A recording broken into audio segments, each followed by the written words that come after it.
Ay, naku. Naputol ata.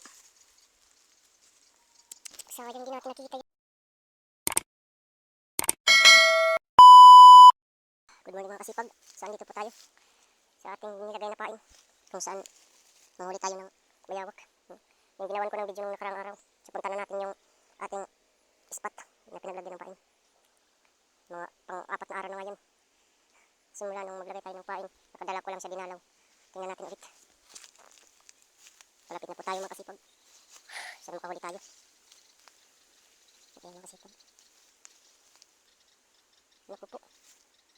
Ba't nawawala yung itikan natin isa? Ayan, may huli tayo mga kasipag. Ay, naku. Naputol ata. Sayang hindi natin nakita yung bayawak mga kasipag. Putol. Dito sa damo. Dito siya sa damo nagkumpulan. Naku. Lagot. Hindi ata matibay yung ating pagkagawa na putol. Siguro ang laki nun. Hindi man lang natin hawakan. Kasi bago pa lang ito, makagabi pa lang ito ata. Naglumpiyan talaga siya. Ayan. Dito siya kasi pag bakas yung ito. Malaki ata yun. Ito. Ito, malaki na nga. Ito yung mga bakas ng paa niya mga kasipag. Ito yung bakas ng paa niya. Pumunta siya doon. Ayan. Yung mga bakas. Mga bago pa lang. Ngayon mga kagabi pa lang ata ito mga sa mga alauna ata o mga alas 2. Kasi bago pa lang yung guhit ng kanyang mga bakas ng paa. Hindi natin naabutan. Saan kaya yan mga kasipag? Layo na yun. Hindi na yun pupunta dito. Alam niyo mahuhuli siya. Ngayon mga sipag nasa gilid tayo ng ilog. Saan pinaglagyan natin pain? So yung mga kasipag, makikita na natin sana yung bayawak. Mahawakan lang natin bago natin pakawalan.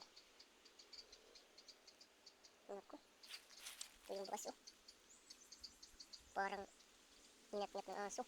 Laki. Kasi hindi natin naabutan.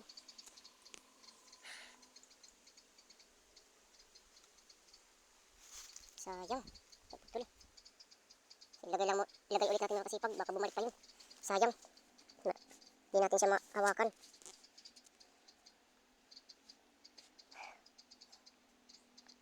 Lagyan natin ulit ng buyo.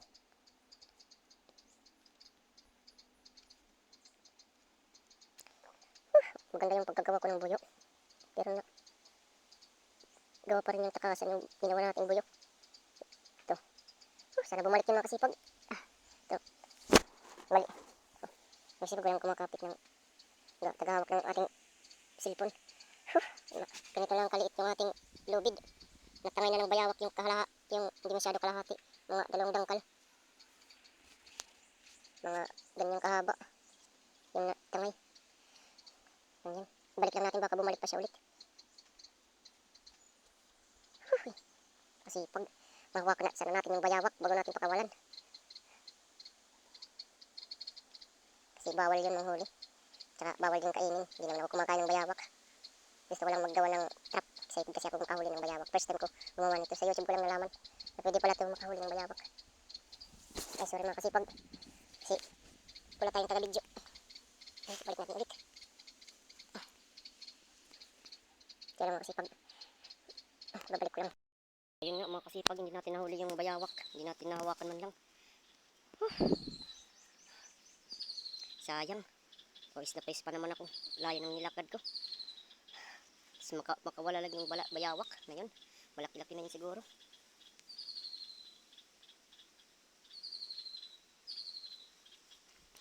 Dito siya mga kasipag. Kita niyo mga kasipag. Dito siya nagsamburan. Ito. Parang aso yung nagkalkal dito. Yang. Mahawakan na sana natin yung bayawak. Ito may naririnig ako dito mga bukas ng paa. Siguro may mga bayawak pa dito na hindi pa kumagat sa ating pain.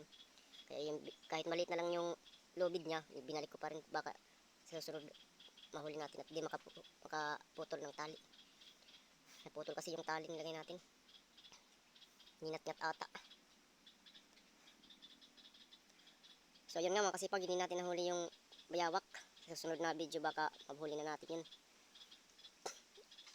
So, nagpapasalamat pala ako sa lahat ng mga sumusuporta sa channel ko, sa YouTube channel ko, at saka sa FB page ko po.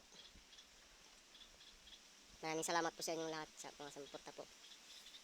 Hanggang dito na lang po mga kasipag, kasi pauwi na rin tayo kasi hindi naman natin nahuli yung bayawak. So susunod lang natin ulit gawa ng video kung mahuli na natin yung bayawak na yun. Baka bumalik pa siya. So, ayan. Hanggang dito na lang mga kasipag. Love you all. Peace.